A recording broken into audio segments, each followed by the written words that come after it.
Every April Fool's Day, my boyfriend joined his childhood friend in the same cruel prank, pretending to propose to me. Last year, I slipped the ring onto my finger, my heart full of hope. Suddenly, the mechanism snapped tight. Pain shot through my hand and I cried out. He apologized afterward and promised that this year the proposal would be real. As such, I arrived carefully dressed, believing him. Instead, I was met with a face full of cake. He reached out gently, wiping the cream from my face as if it were nothing more than a harmless joke. However, this time, I took a step back. After 6 disappointments, I chose to walk away. So why was it that, in the end, he was the one consumed by regret?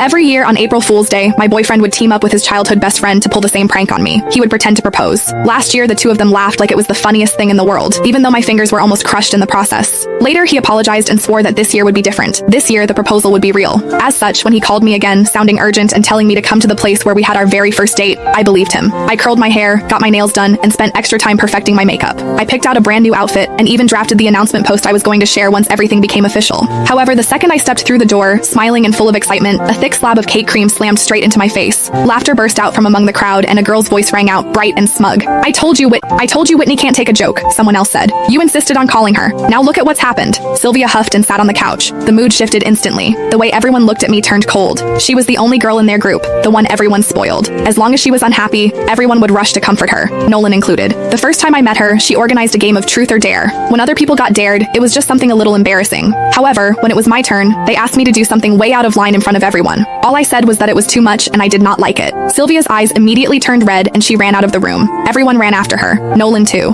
The welcome party that was supposed to be for me ended with me sitting there alone. He never said anything about it afterward, but from that day on, he never brought me to their gatherings again unless Sylvia said it was okay. Then Nolan looked at me, his brows pulled tight. Whitney, apologize to Sylvia. Before, I would have swallowed everything. I would have forced a smile, apologized, and explained myself just to fit in, just so Nolan would not look bad in front of his friends. I probably would not have even waited for him to ask. However, when even breaking up meant less to him than a single moment of Sylvia being upset, I finally understood. From the very beginning, this relationship never mattered as much to him as what he had with her. I bent down and picked up the bag and coat I had bought in order to meet his parents. As they stared, cold and judging, I said, Nolan, we're done. I mean it this time. My heels felt unsteady as I turned and walked out. As the door closed behind me, I could still hear Sylvia's light, teasing laughter drifting out from inside. Are you seriously not going after her, you hopeless romantic? Nolan let out an icy laugh. She's just throwing a tantrum. If I actually go after her, what about you? He shrugged like it was obvious. Besides, she has no one to rely on except me. She's way easier to deal with than you. My heart felt like it had been split open. His words cut through me like a knife, slicing into wounds that had never fully healed. 6 years ago, right there, Nolan had confessed to me. He told me I was the one he wanted for the rest of his life. Truth be told, it had not been easy for him to win me over.